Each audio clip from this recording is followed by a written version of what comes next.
for studying. This should be a specific place for studying.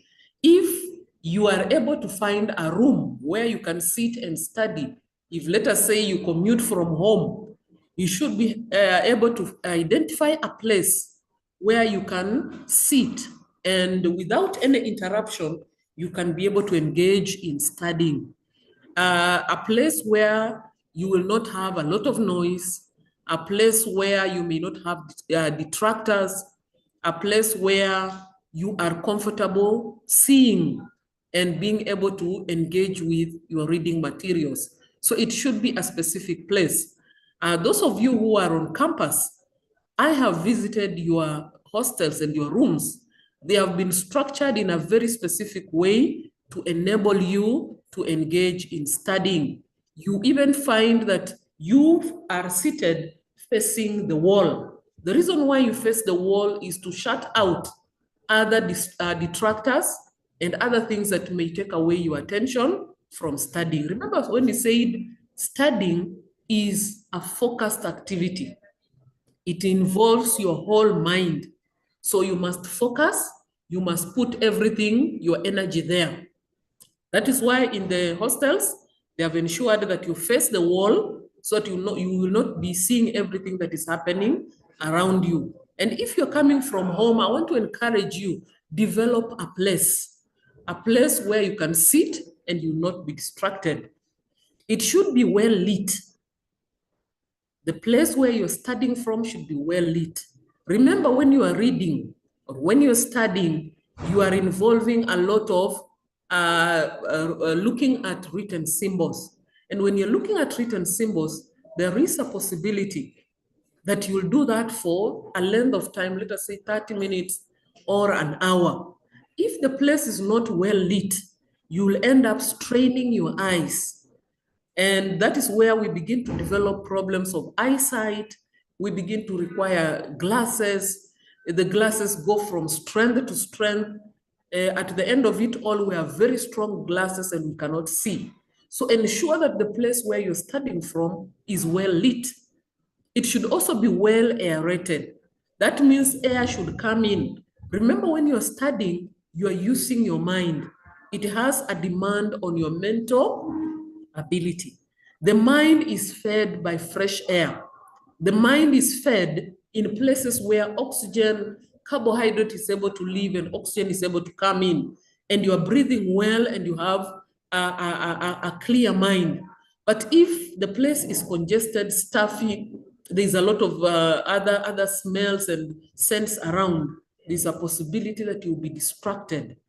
It is important that you also ensure that the place has comfortable furniture.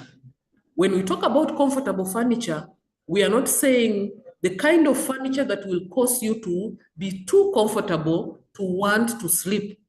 There are some people who say when they are studying, they want to study from the bed. I may not be very sure about how well they manage or how effective that is. But one thing I know is that the human body, once you put it in a comfortable place, it is likely to shut down. So you begin to doze off. You went to the bed to read, the body becomes tired, the body tells you now you are in the right place to relax, and you begin to sleep. So you need comfortable furniture, but it should not be too comfortable. Look at the chairs that you use in your hostel, for example.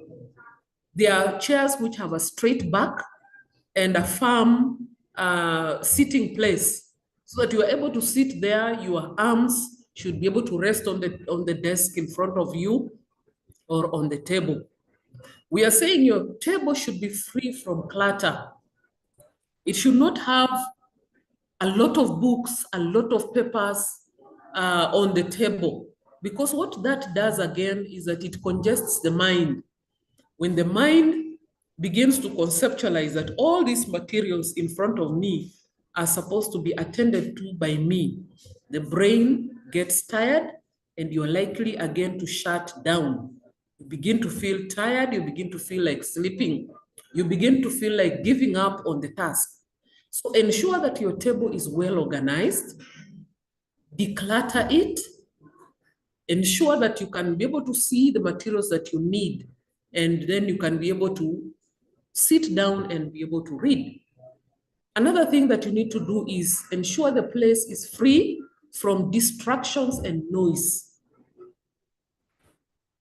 This, I'm sure every one of us can be able to tell, what noise can do and what other competing voices can do when you're trying to read. So I want to ask again, I want you to go to your chart. Why should you plan for your study place? Why should you plan for your study environment? To give you ample space, that is right.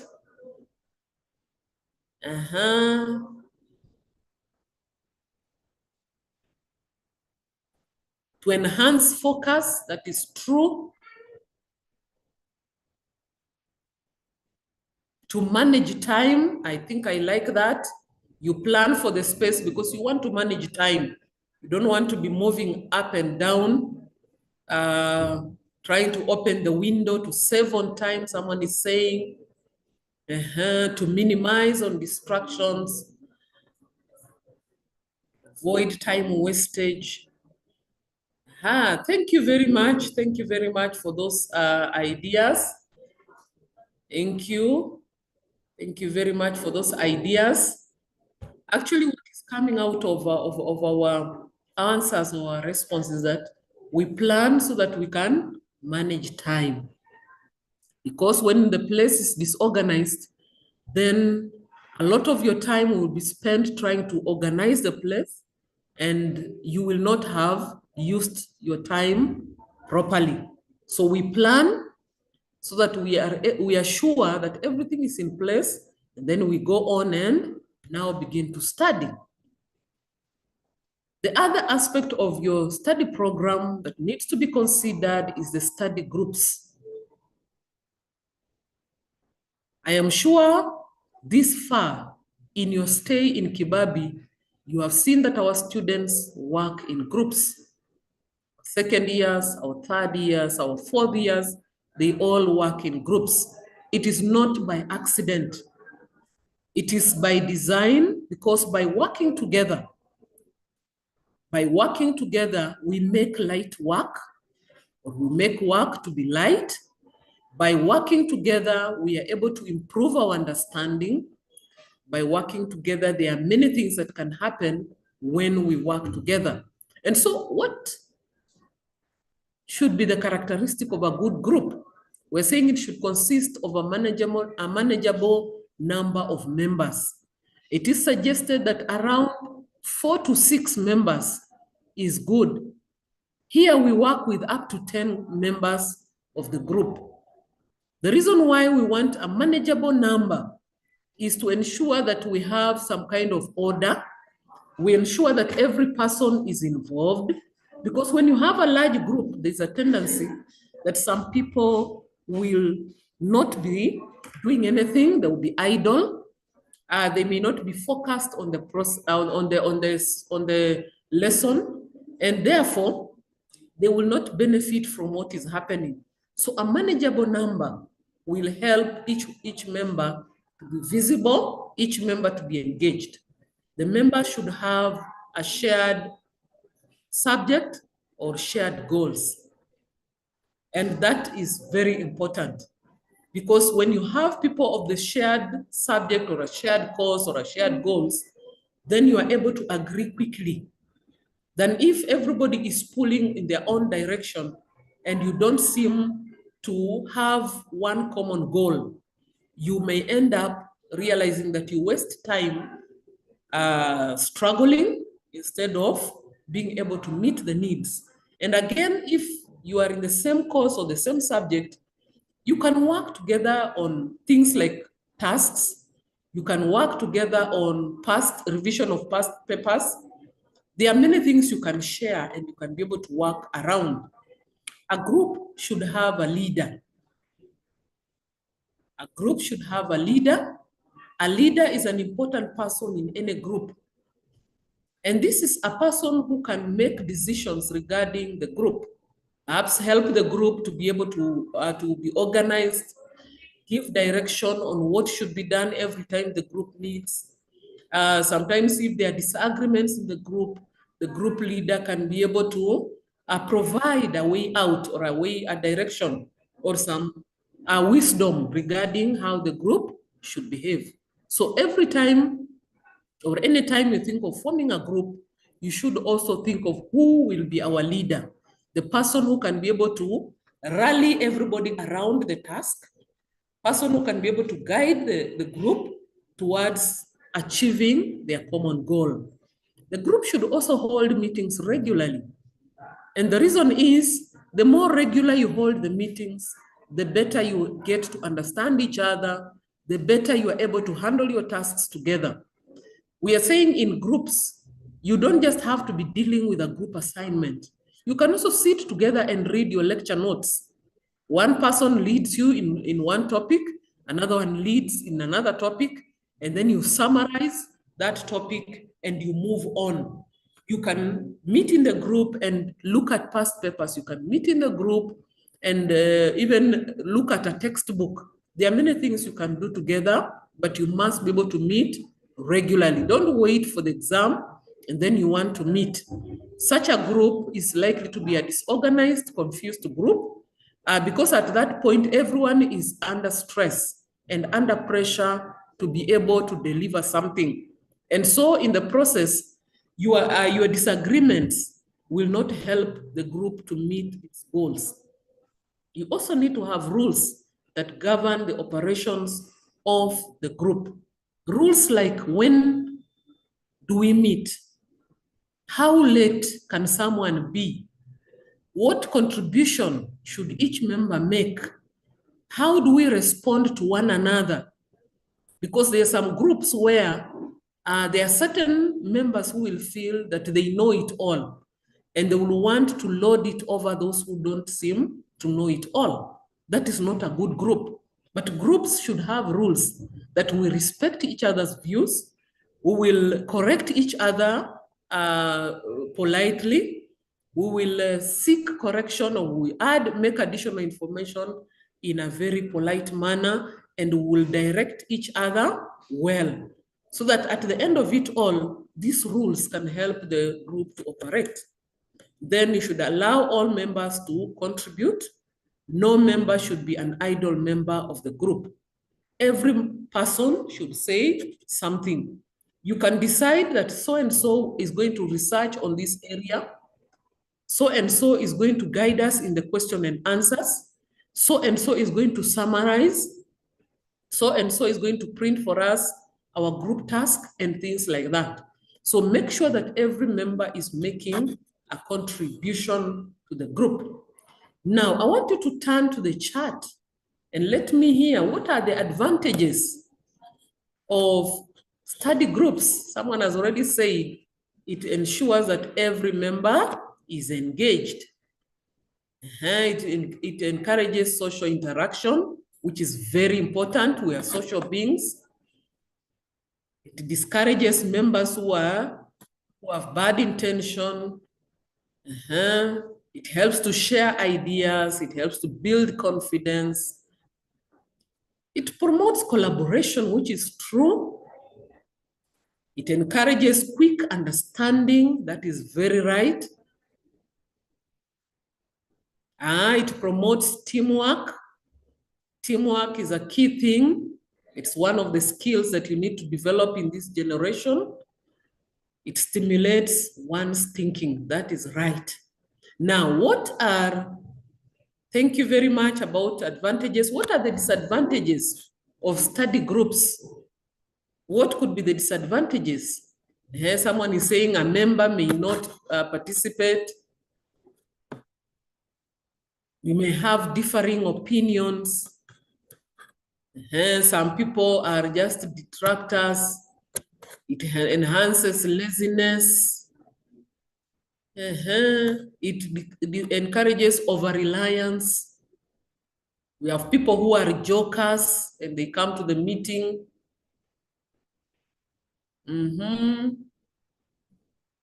It brings up issues of time management. Thank you for those ideas.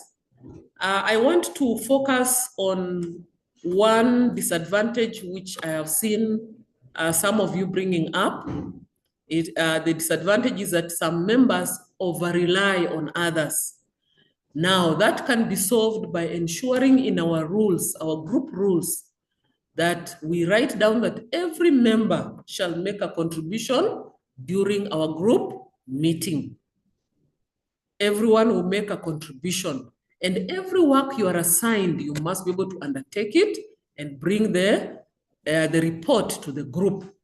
When we have such a rule, we'll be able to ensure that no one is over-relying, no one is lazy, no one is riding on the thoughts of other people or on the energy of other people. Remember, we said studying takes a lot of energy.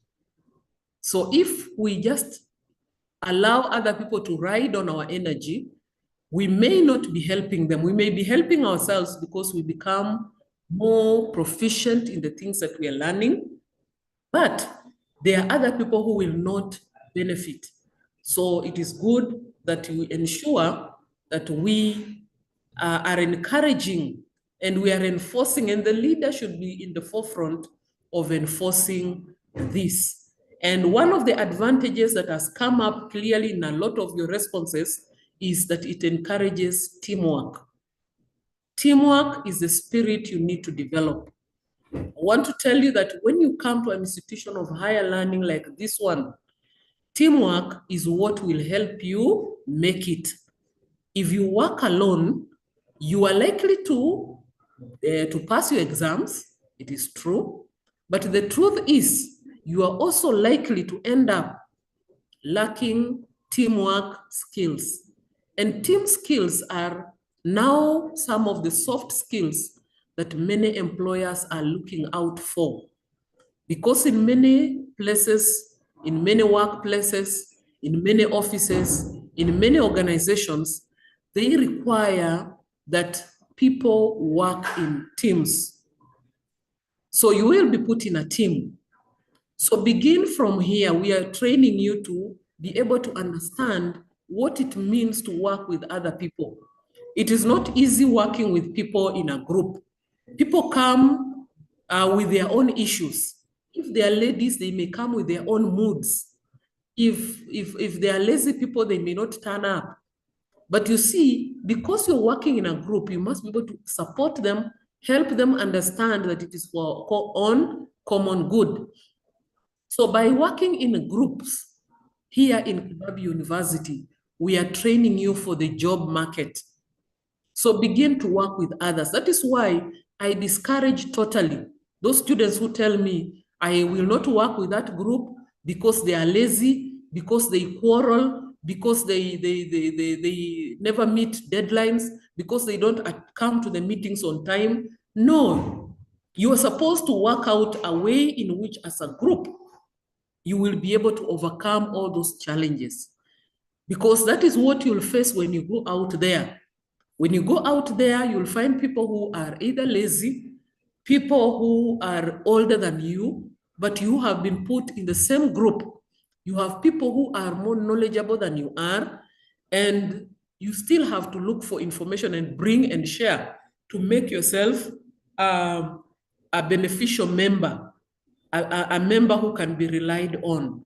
So teamwork is part of what we're trying to help you by training you to work in groups. And also we are saying that you must be able to work around the challenges that you have noted under disadvantages. The other aspect of your study program is the study timetable. Now, the study timetable is not exactly a timetable like the one we make for our class. This can be a timetable of an entire week, showing what you'll be doing at various points of the week.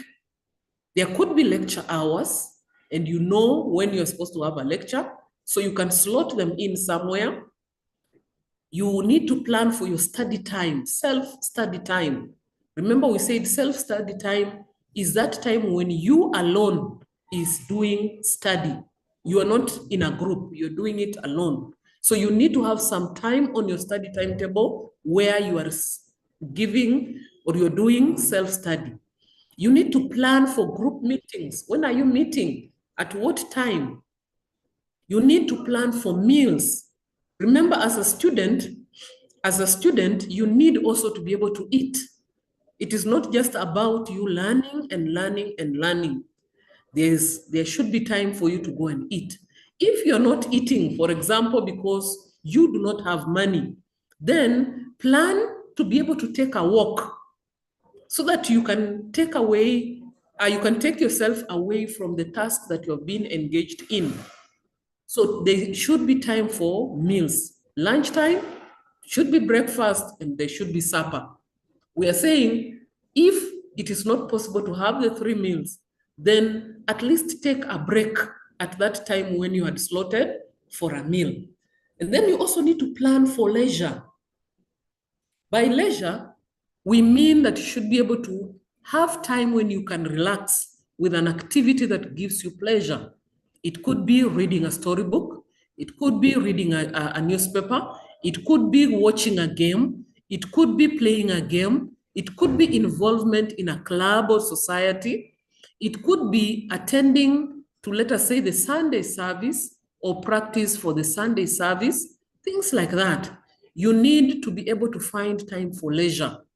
I usually encourage my students and say, take time to even visit our town, our headquarters of county number 39. In that town, you will find shops for clothes. Ladies, I know we love clothes. When you go there, look at those clothes. What you are doing, you are motivating yourself as well. You are telling yourself that I need to work hard to be able at a certain point in life to purchase these clothes. For the men, walk around the vehicles. Tell yourself, this is the model I would want. This is the motorbike I would want. This is the kind of gadget I would want to purchase. So that in yourself, you begin to develop intrinsic motivation to be able to undertake your studies. It is people who have no future, who have nothing to look forward to, who will lose interest in education. But if you have something to look forward to, you are looking forward to a time when you'll own these nice dresses, you'll own these nice shoes, you'll own this nice vehicle, you'll be able to eat this nice meal, then you become motivated to be able to work towards achieving it. So you'll put energy in your work, you'll put energy in your studies, and you will emerge as someone who is focused. So plan for leisure time. Take time to walk to our nearest town. It is a few hours on foot. You can walk to Bungoma town. You don't have to wait to have money to take a boda. All you need is to have a friend whom you can convince, let us go to town and walk there. And then you take a stroll up to town and take a stroll back. In as much as you'll be doing some bit of exercise, but also you'll be building your intrinsic motivation to be able to study and to put as much effort in your work. Slot in your timetable, time for assignments, and even time to rest. Students, it is important that you take a rest. Do not just come and be reading throughout. You are in class during the day. At night, you are seated at your books. Life is not only about that. You need to rest. If you do not rest, those who do biology will tell you your body will break down. Your system will collapse. It is important that you give yourself rest. You can relax during the night in your bed. You can also take time to sit with friends and just chat, just talk. You can even take time to visit your relatives. That is time to rest. You're simply taking time away from the environment of Kibabi, taking time away from the environment of your books, taking time away from the environment of your chair and table where you usually do your study. So take time to rest. So slot it in to ensure that you are actually growing as a person, as a whole person.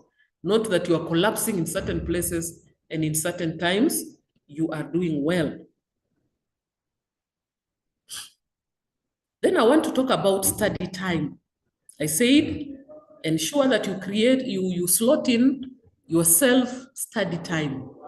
Now, this study time, it does not have a recommendation of what time is the best for you to study. There are some people who study best very early in the morning. There are some people who study best late in the night. So depending on what is your time of study, what is your preferred time of study, and I'm sure this far, you have an idea. You may not have a full idea of when you're comfortable studying, but you can try to test. You can wake up at 4 and try to see whether you can actually do some studies. If that works for you and during the day you are okay, then that tells you that that could be a time you can actually try to pursue. If by staying up from, let us say, after you have taken your dinner, you can stay up to midnight or past midnight, and then you take your rest. If that works for you, then that is your time of self-study. So make time to find out. There are some people who do not do that.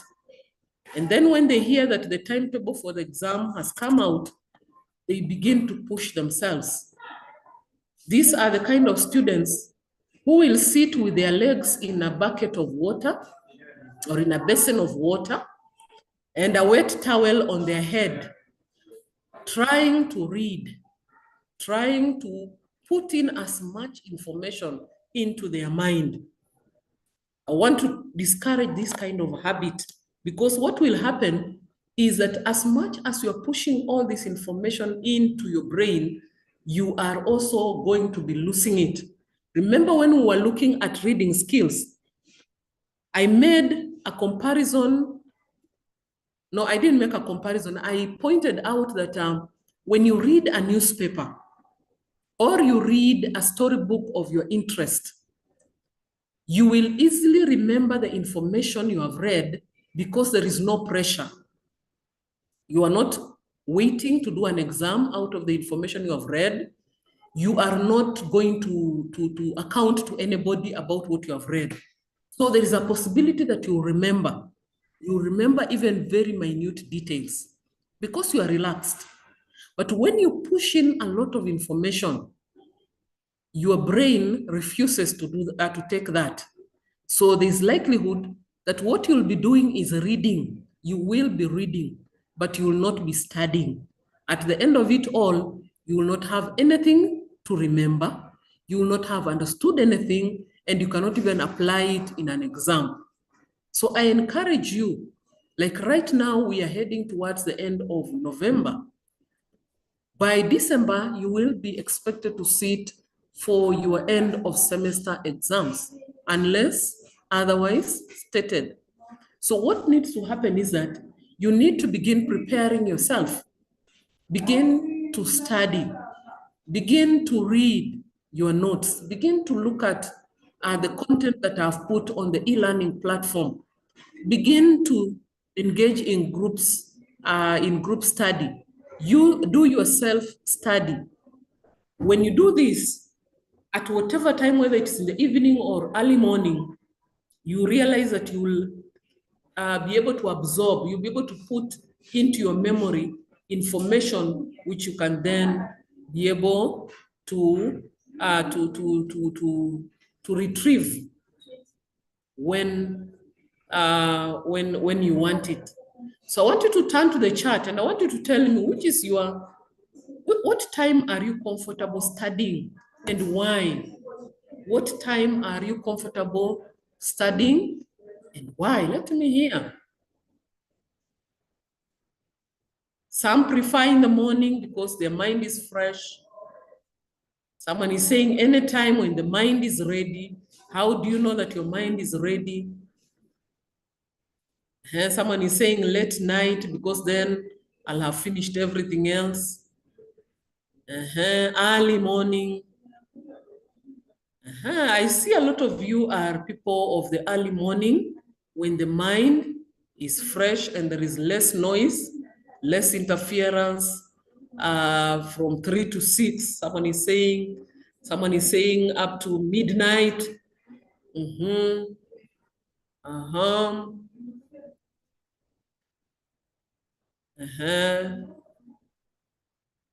Okay, thank you very much. This person who is saying they read when they are free, I think they need to revisit.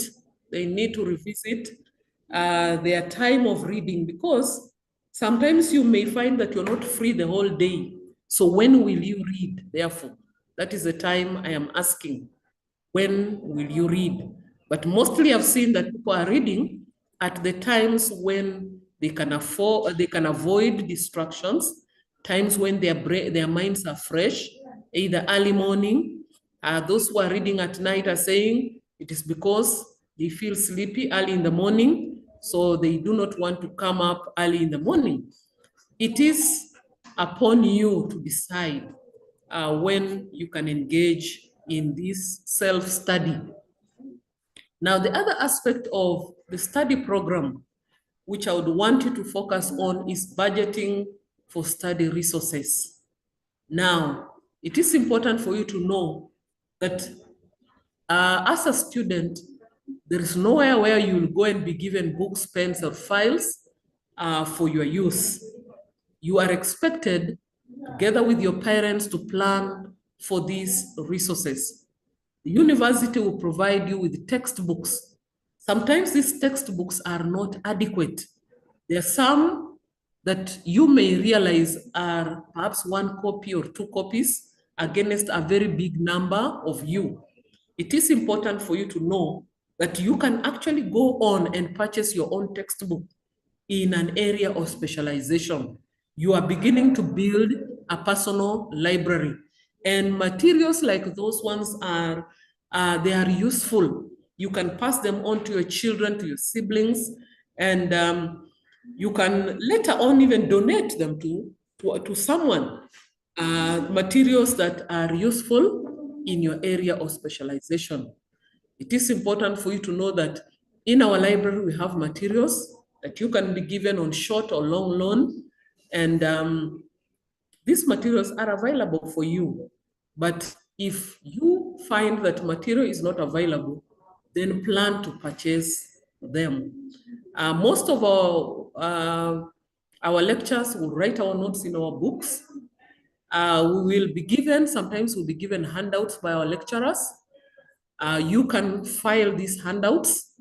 Sometimes you even have other documents you receive here and there. You can put them in a file. That will enable you to be able to retrieve them when you want. Another thing that I would encourage you to purchase are foolscaps. I know that they are useful for our exams. Our cards are done in foolscaps. So it is important for you to purchase some foolscaps. And along with foolscaps, you need to purchase a small stapler that can staple your papers together, so that you're not running around trying to ask for help from whichever office that you find. It is important that you buy a stapler and you have your foolscaps. Now, as we end this lesson, I want to talk about taking notes from a video.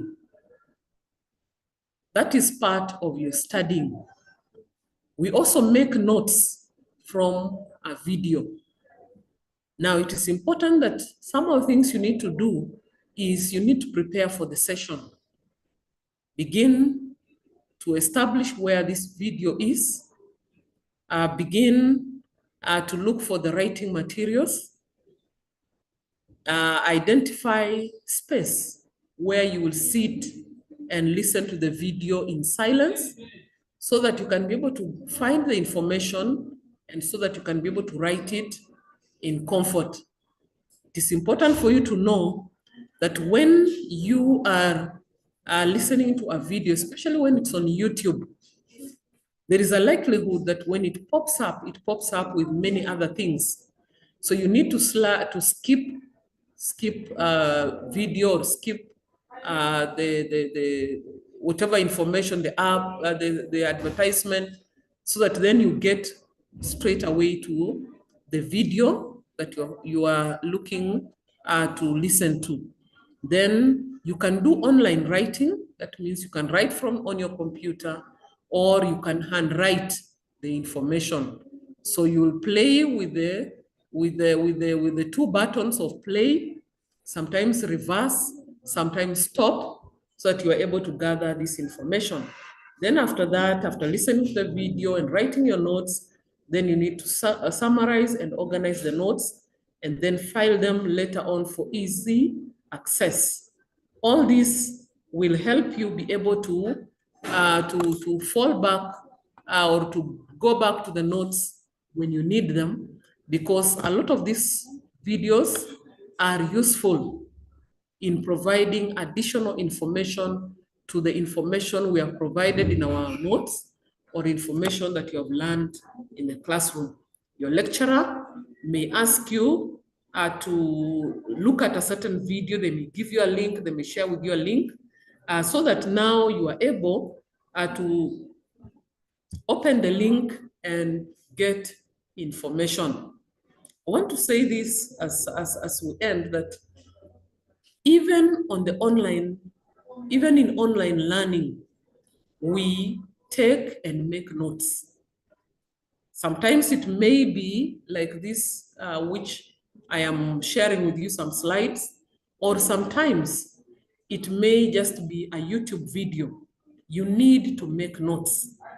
And I've always encouraged you that when you have a YouTube video, listen to it together with others. You can do it in a group.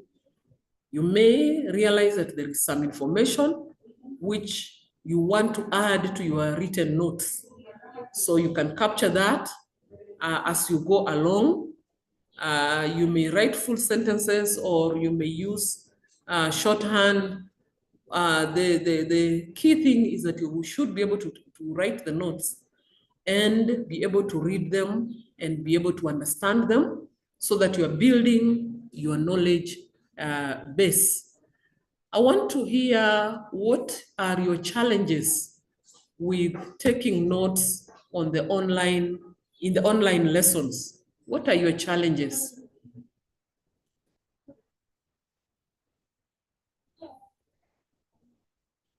Someone is asking notes. You should log into the e-learning platform. That is where the notes are. Let me hear your challenges. Someone is saying note bundles, network failure. Sometimes I'm too fast.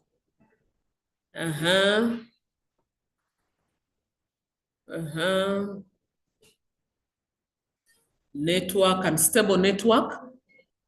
I want you to know that when I am sharing my slides, I do not expect you exactly to be writing notes as I go. If you find something you want to write, then you can write it. But the notes for this course, the notes for this, the contents of this course, and even this topic, are on the e-learning platform. What you need is to enroll yourself on the e-learning platform, and then you will be able to find the notes there. Some people are saying technical issues.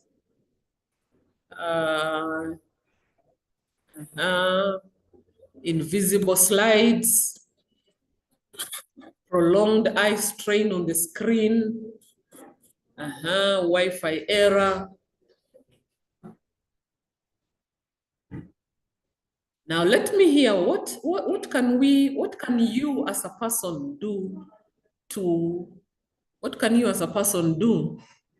mitigate some of these challenges? What can you do to mitigate some of these challenges?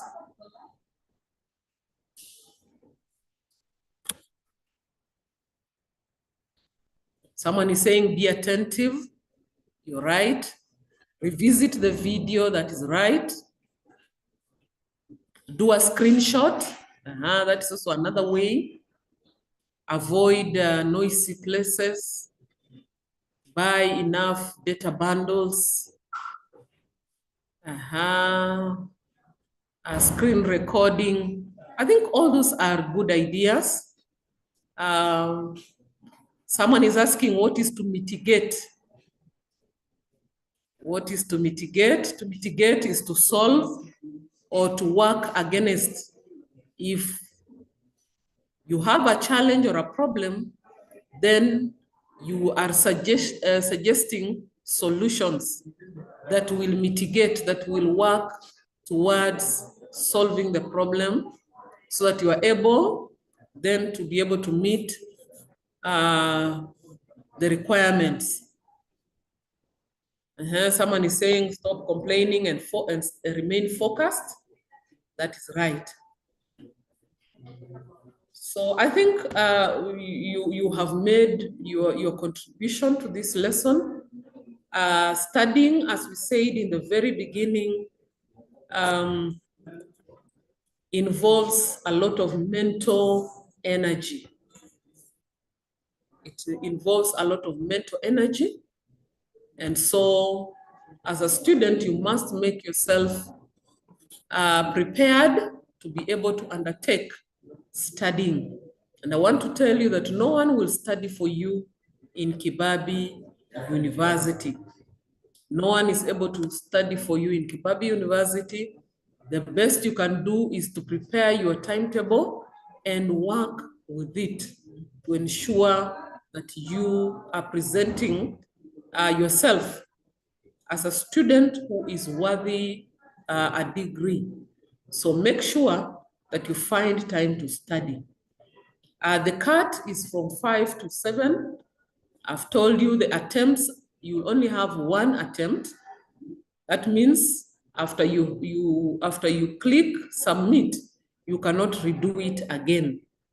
And each one of you has about 30 minutes on the cut. What will happen is that after 30 minutes, then you will need to move out of the cut. So 30 minutes for the cut. Network issues, by that time, we are very sure that there will be less people on the internet, and so you can be able to, our connection will be much freer. You can be able to undertake it. The CAT is on the e-learning platform under topic 6. Topic 6 is study skills. So log in to the e-learning platform.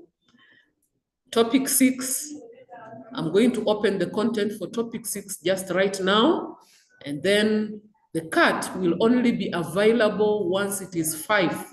If you log in before 5, the CAT will not be available. CAT will be available when it is 5. So thank you very much. I wish to stop here so that I can be able to open